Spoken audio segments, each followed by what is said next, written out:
Psalm 23 says, "He restores my soul." Isn't that nice? I don't even have to do anything in that sentence. God restores me, and I just sit here and receive.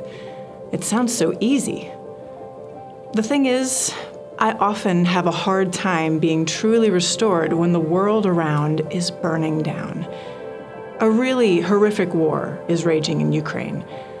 Our own leaders with lots of power are acting like children and not in a cute way, and our beloved natural environment is crumbling. I don't feel receptive to restoration when such big brokenness seems to reign.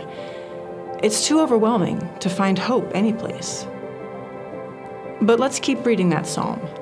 It continues with, "He leads me in right paths for his name's sake." At first consideration, it might seem again like God has all the responsibility here. God leads. But actually, we have an active role too.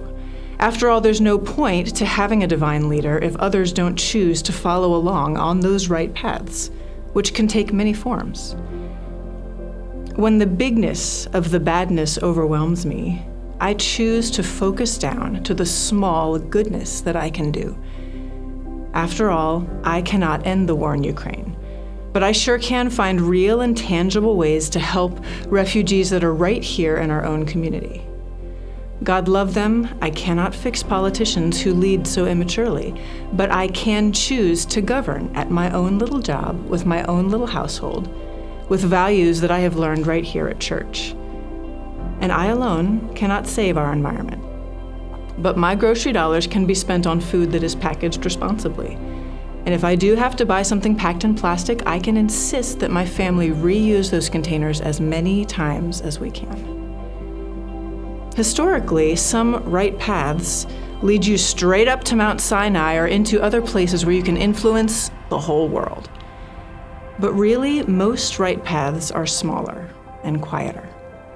By intentionally following the smaller right paths where God leads, I become active in the restoration of my own soul. More than that, it opens my eyes to seeing the smaller right paths that others are taking in their own ways. And when I see those things, my soul is indeed restored.